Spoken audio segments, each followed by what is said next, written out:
Our topic today is when family hurts. There are endless stories of the hurt we as people inflict and endure in the family that we're a part of. The family is dynamic, so deep and profound, who can truly understand it? I believe the best we can do is to apprehend it, appreciate it, celebrate it, and work at protecting it and be glad that we have one or that we're a part of one. Conflict, misunderstanding, past hurts that need to be resolved, and selfishness are just a few things that need to be addressed for reconciliation. Communication is the key, and when it stops, so does the growth of the relationship. In fact, this is when I call it the nasties tend to creep in, such as incorrect interpretations, one sided memories, or people speaking false understanding into the situation. If the people involved are well meaning, stable, and reasonable, make every effort you can to communicate, reconcile, and love each other because you only have so much time and we're only given this day with the possibility of tomorrow. You can't get back the days, the months, or years lost in resentment, bitterness, and unforgiveness.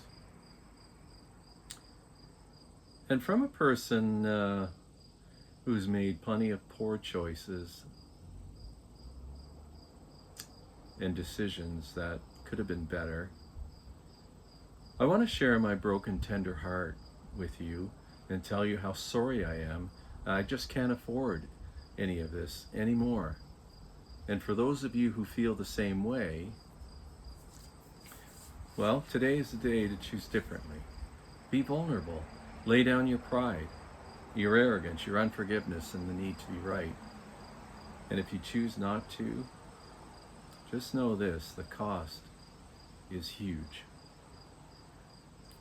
The cost of regretting not making this choice to reconcile. It's big.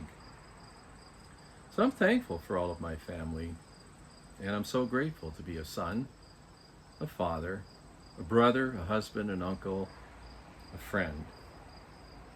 I just like to say, family's not easy, but it is a gift like no other. So I want to touch on a few of the family stories that came to mind in the scriptures. And we start with Ahab and Jezebel. Well, those two are about the worst parents that anybody could ever have.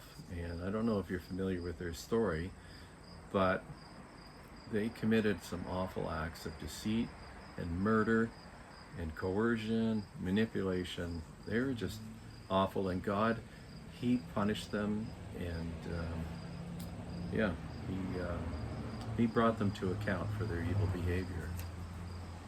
And then there's Joseph and his brothers. In that story, his brothers were so jealous of him that they beat him up and threw him into this cistern for him to die. And then they had a change of heart, a conscience stricken, and then they brought him out of that cistern, but they still sold him as a slave. And then they even told his father that they showed him the robe and they put some blood on it that Joseph wore and said, oh, he was murdered, he was killed. I mean, his brothers were awful. But God used that story for reconciliation years later when Joseph and his brothers came back together. And Joseph saw it as how God used that awful time to mend his family and to bring them all back together again. And King David and Absalom, who rebelled against King David and started to work towards taking his kingdom away from him, and eventually he succeeded. Well, David's men chased after Absalom eventually, and they killed him. And even though Absalom did this awful thing to his father, David mourned for him bitterly. Oh, and Jacob and Esau, brothers who became to be mortal enemies that Esau had to run for fear of his life. And years later, through, I guess, time changing and hearts getting a little bit better or softer, and Esau humbled himself, and they both came back together and were reconciled. Or Naomi and Ruth. Now there's a story that's pretty amazing. Naomi was Ruth's mother-in-law, and when Naomi's son died and Ruth's husband, that Ruth refused to leave Naomi. She stayed with her. And God blessed Ruth for that, and Naomi. That that's quite a wonderful end to that story. So I just wanted to share some of the family stories in Scripture that if you think that